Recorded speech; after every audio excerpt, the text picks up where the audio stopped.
Welcome back. Well, a terrific Thursday trio of MPs are here to gnash over the political stunts and electoral showdowns of the last 24 hours. Aaron O'Toole is a Conservative Parliamentary Secretary. Robert Chisholm is an NDP MP. And he's back again. Roger Cuzner is a Liberal MP. Boy, I mean, it must either you like the show or the Liberals don't like you and keep putting you up on this thing. That's part of my penance. All right, I'll go to you first then, just because you're a repeat customer this week. What do you think of these immigration changes? I didn't hear a lot of opposition backtalk on it when it was announced. Well, I'd be anything but an expert on the issue of immigration, but certainly the guys in, I've had an opportunity to speak with a couple of caucus colleagues, and they pretty much shared a lot of similar opinions as your last guest. You know, there were a number of things that they thought were going to be of benefit and they could get behind, some improvements even. There were a number of concerns. Obviously, the fact that wait times have gone from 15 months to 31 months, that was of concern. I guess this morning in the brief they had trotted out some charts. The department trotted out some charts, and they showed that. And then they're going to increase the fees from $100 an application to $300. So you double the wait times and triple the fees, triple the cost of the service. So certainly, between 2007 and 2012, the performance of the department and this government certainly haven't been anything close to stellar. Well, $300 doesn't even cover the cost of the process. All right, Robert. Yeah, no, it's a big deal. The changes that are coming in this bill. There's been a long-standing problem with the residency, the quote-unquote lost Canadians problem, and it needs to be dealt with. And at first blush, it looks like there's some measures in there that we're going to be able to find support for.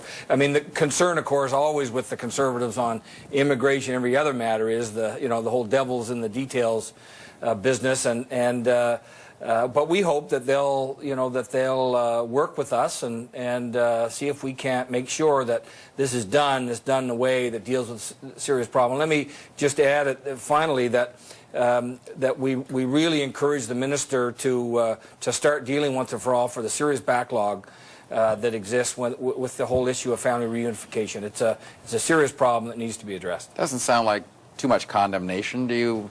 Shall we move along? I think that shows how overdue this is, Don. You mentioned how long it's been since citizenship has been updated.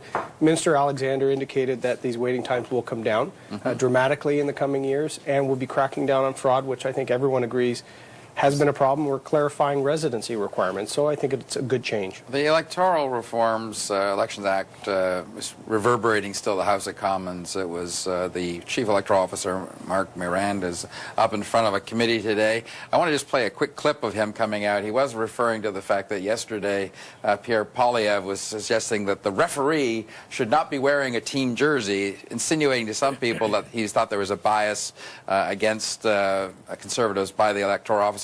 Here's what he had to say in response to that analogy.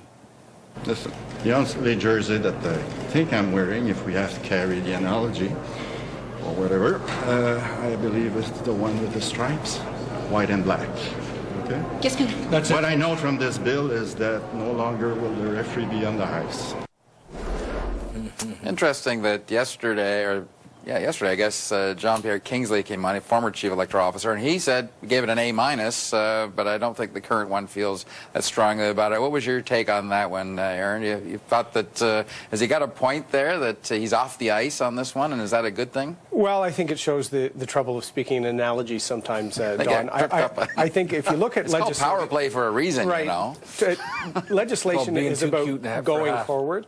And it's not about Mr. Miranda at all. It's about how are we going to improve the system for the long term. And it really is about people and selections in the future. And more importantly, it's about splitting or bifurcating the rule side from the enforcement investigation side. I think there's a lot of great changes. A lot of these stemmed from recommendations Mr. Miranda has made over the years. John-Pierre Kingsley, who served for over a decade and probably is the leading expert in Canada on elections and elections law, did give it an A-. I think Minister Poilievre deserves an A+, but we'll take an A- anytime. Robert, at one point I wanted you to deal with that, but I also want you to deal with the fact that the government has limited debate on this almost right from the get-go, and you guys slowed everything down in the House today, and someone named you the slowest voter on the entire NDP benches. A, what's your response to the Chief Electoral Officer's comments? But B, why are you slowing everything down? Why are you trying to adjourn the House as a tactic? Well, I think what the Elections Canada leader is saying, CEO is saying, is that, you know, in order for us to have integrity in our elections law, our election system, there needs to be enforceability. There needs to be not only oversight, but there needs to be, you know, the law, the rules to be able to enforce it. I mean, we passed a motion unanimously a year ago, which gave Elections Canada the power to compel and to carry out their responsibilities and the resources, recognizing the fact that, you know, some of these investigations into MPs, the fact that they were all conservative is beside the point. That was all passed unanimously.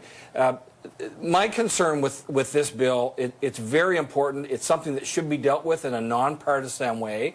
What we need to do is encourage more Canadians to vote.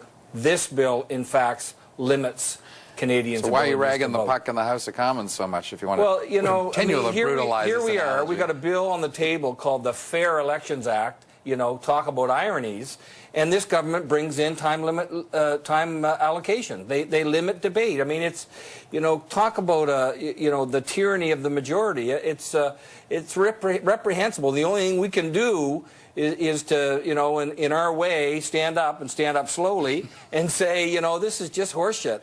And, you know, we got to do something about it. Do we have a beat there? Don, I have to call a quick offside because it doesn't actually limit, to keep your analogy going, it doesn't limit people's right to vote and ability to vote. It actually increases it. There's going to be an extra advanced polling day. So, you know, the NDP critic made comments before reading the bill.